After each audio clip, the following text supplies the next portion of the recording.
स्वराज्य संवाद न्यूज, जनतेच्या हक्काचं व्यासपीठ. हा विरोध आहे आतापर्यंत तालुक्याला भूलथापा मारून फसवून ठेवलेल्या रेल्वे मंत्रालयाचा. रेल्वे मंत्रालयाने आजपर्यंत आपल्या तालुक्याला रेल्वे जाणार आहे, रेल्वे गेली आहे. सुरेश भाऊंचं भाषण मगाशी मी नव्हतो इथं, पण गाडीत होतो तेव्हा लाईव्ह ऐकत होतो की पहिली रेल्वे हडसूरून निघाली, नंतर कुठून निघाली भाईकडं पाबळवरून निघाली, मग ती खाली बोगद्यातून गेली, निडुगुसरला आली. कसं आहे, आंबेगाव तालुक्याला आत्तापर्यंत विकासाचे फक्त डोळे लागले, पण त्या विकासाची डिलिव्हरी कधी झालीच नाही. त्यामुळे त्याचं बारसं हे कधी होणार नाही. पण नंतर आम्हाला वाटलं की तो कुठेतरी गुंतला आहे, म्हणून क्रिकेटच्या पिक्चरप्रमाणे आम्ही पंप लावून त्याला बाहेर काढण्याचा प्रयत्न केला, पण आमचाही पंप तो आता फेल झाला आहे. त्यामुळे आता त्या विकासाला कुठेतरी गती देण्याची आणि जोरदार पुश करून बाहेर काढण्याची गरज आहे. आणि त्या गरजेसाठी आम्ही सर्वांनी सर्वपक्षीय आंदोलन छेडलं आहे की हा विरोध नुसतं इथल्या सामाजिक आणि इथल्या लोकल पुरतं न थांबता हा विरोध दिल्लीपर्यंत पोहोचला पाहिजे. आणि त्यासाठी मला तुम्हाला तुमच्या मार्फत माझ्या जनतेला सर्वांना एक प्रार्थना करायची. सर्वांनी टपालामध्ये जाऊन 1.5 रुपयाचं टपाल विकत आणायचे. टपालावरती नरेंद्र मोदीचं नाव लिहून, त्यांचा ॲड्रेस लिहून अशी लाखो टपाल गेली पाहिजेत की साहेब, आमच्या तालुक्याचा आणि आमच्या पूर्ण पश्चिम महाराष्ट्राचा विकास जर व्हायचा असेल तर जी आपल्या शिक्षणाची माहेरभूमी आहे आणि जी पावनभूमी आहे, शिक्षणाची माहेरभूमी पुणे आणि पावनभूमीचे नाशिक, या दोघांना जोडणारी जी रक्तवाहिनी आहे, ही रक्तवाहिनी आंबेगावातच धडधड करते. त्याचं हृदय आंबेगावात आहे. आणि हे जर तुम्हाला करायचं असेल, हे जर तुम्ही केलं तर ह्या पूर्ण पट्ट्याचा विकास हा निश्चित होणार आहे. येथील शेतकऱ्यांचा विकास होणार आहे, येथील उद्योगधंद्यांचा विकास होणार आहे. आणि हा सगळा विकास झाल्यानंतर आमची जी जनजी आहे, आता नवीन आपली जी जनजी आहे, यांचा विकास होणार आहे. लोकांना कसं होतं की जनजी लोक नंतर अमृतमुरी होतात, शिवीगाळ करतात, त्यांच्यामार्फत चुकीच्या गोष्टी पसरवतात. पण त्यांना त्रास जर तुम्ही ठेवला नाही तरी लोक तुमचा सुद्धा गुण घाल्याशिवाय राहणार नाहीत. म्हणून मला तुमच्यातर्फे, आणि तुम्ही खाली हेडलाईनला मोदींचा पत्ता हा तुम्ही तुमच्या प्रत्येक स्क्रीनवर चालवा की प्रत्येक घराने 1 लेटर हे मोदीला पाठवा. असे लाखो लेटर जेव्हा मोदीला होतील तेव्हा त्यांच्या मन की बातमध्ये त्यांना ह्या गोष्टीचे नक्कीच विचार करून ती बात त्यांना मन की बातमध्ये सांगावी लागेल किंवा ही बात दुखती कुठे. दुसरा विषय आहे, JMRTमुळे रेल्वे राहिली. ह्या सगळ्या अफवा काल कोल्हे साहेबांनी सांगितलं की बाबा त्यांनी जेव्हा माहिती अधिकारात JMRTला पत्र दिलं तर त्यांची एनओसी कोणी मागितलीच नाही. म्हणजे काय झालं, हा विकास हा ढोंगीपणाचा, म्हणजे फक्त पोट गॅसने फुगलं होतं, पण सांगितलं की आता डिलिव्हरी होणार आहे भाऊ, पण ती डिलिव्हरी काही होतच नाही, कारण आतमध्ये बाळ नाहीच आहे, ते फक्त गॅसने पोट फुगलेलं आहे. त्यामुळे अशा गोष्टीवरती विश्वास ठेवू नका. आणि आपल्याला म्हणजे सार्वभौम विकास, सार्वभौम म्हणजे काय, पुणे ते नाशिक हा विकास घडवण्यासाठी रेल्वे झाली पाहिजे. त्यासाठी सर्वांनी अहिंसक मार्गे म्हणजे काय, टपालाद्वारे आपलं निवेदन मोदीला पाठवा. अशी लाखो टपालं जाऊ द्या. सत्यजित तांबेंना पण तुमच्या मार्फत मी रिक्वेस्ट करतो की तांबे साहेब, तुम्ही तुमच्या इथून, आम्ही आमच्या इथून, आणि आमच्या ऑफिसमधून उद्यापासून आम्ही लाखभर टपाल विकत आणून प्रत्येकाला घरी वाटणार आहे की बाबा तुम्ही फक्त भरून द्या, ॲड्रेस लिहा, आम्ही पोस्ट करतो की जेणेकरून ही लाखो टपालं ही मोदींकडे जातील. आणि मोदींचा कानावर एकदा गोष्ट आढळली तर नक्कीच जे त्याप्रमाणे आपल्या भारताचे युगपुरुष आहेत ते काहीतरी त्यावर नक्कीच निर्णय घेतील असं मला म्हणायचं. सार्वभौम हा विकास होण्यासाठी तुम्ही आता बोलले सार्वभौम हा विकास झाला पाहिजे, रेल्वे आली पाहिजे, पण या ठिकाणी तालुक्याचा एकच प्रश्न असून 2 आंदोलनं होतात, ते का होतात? तालुक्याचा प्रश्न एक आहे, परंतु दुसरं आंदोलन जे आहे हे आपली पापं झाकण्याचं आहे. एक लक्षात घ्या, तालुक्यावर असताना माणूस हा तालुक्या जनतेवर असतो, त्याला पक्ष माहीत नसतो. आणि ज्याला पक्ष माहीत असतो त्या पक्षावर पडलेले डाग असतील, नळ चोरी असेल, बेसळ असेल, काही असेल, ते डाग लपवण्यासाठी आम्ही देखील आंदोलन करतोय हे दाखवून तिथे गेले असतील. पण त्यांचे नेते सांगतात आंदोलनं करून काही होत नाही. पण साहेब, हा महात्मा गांधींवरच्या देशावर चालणारा हा भारत देश आहे.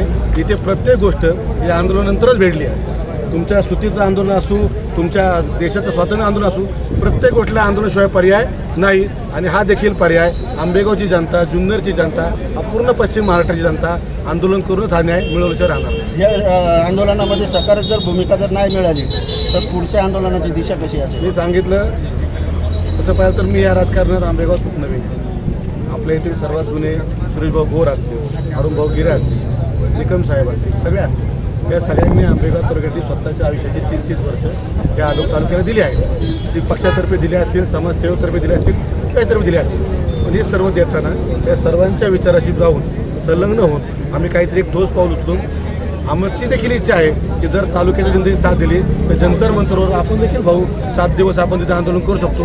पण त्यासाठी तालुक्याची साथ सगळ्यांच्या कृती समितीला बाबाजी काळे असेल आणि बाबाजी काळे मग आम्ही पूर्ण क्षमतेने उभे आहेत. बाबाजी तासकर आहे किंवा बाबाजी तुम्ही याच्यावरती लीड घ्या, आम्ही देखील तुमच्या मागे जंतर मंतरवर बसू आणि हा लढा हा आपण या सर्वांच्या ज्येष्ठांच्या मार्गदर्शनाखाली लढून जिंकू. पुणे अहिल्यानगर आणि नाशिक जिल्ह्यात आंदोलन चालू आहे, परंतु विद्यमान खासदार मात्र आंदोलनात पुढे दिसले नाही. काय मदत? विद्यमान खासदारांशी माझा काही संपर्क होत नाही. ज्यांचा संपर्क होतोय मी त्यांना विचारा, ते संपर्क करून सांगतील. आता आलं पाहिजे ना, जनता रस्त्यावर आहे. आता एकनाथभाई शिंदे हे तुमच्या पक्षाचे वरिष्ठ नेते किंवा उपमुख्यमंत्री आहेत आणि आता त्यांच्या बाबत या काही चर्चा करणार आहे. याबाबत तुम्ही काही रेल्वे प्रस्तावाबाबत काही चर्चा करणार आहात का? त्यांच्याबाबत आमची ऑलरेडी 3 वेळा चर्चा झालेली आहे आणि आम्ही भाईंचं सगळ्यात पहिलं सांगणं आहे, आपलं काम फक्त जनतेशी, सत्ता येईल सत्ता जाईल पण जनतेचे प्रश्न मार्गी लागले पाहिजेत. त्यासाठी भाईंनी याच्यावरती स्वतः पुढाकार घेतला आहे, पत्रव्यवहार ते करत आहेत आणि इव्हन पुढच्या वेळी जे भेटेल जातील दिल्लीमध्ये तो हा सुद्धा बोलतील विषय.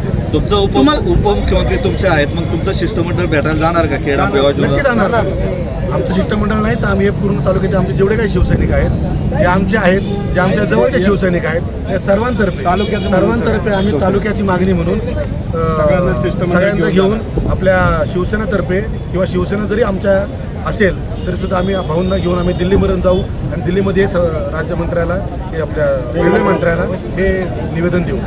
तुम्हाला तालुक्यामध्ये जनसेवक म्हणून ओळखलं जातं आणि आत्ता मुख्यतः म्हणजे तुमचा पक्ष हा सत्तेमध्ये आहे, तर या प्रकल्पाला तुम्ही कशी गती म्हणून प्राप्त करू देऊ शकता? हा प्रकल्प केंद्रामधला आहे आणि केंद्रात देखील आम्ही सत्तेमध्ये आहे, तर त्यासाठी आम्ही जे काय होईल ते आम्ही आमच्या पक्षामार्फत नक्की करू.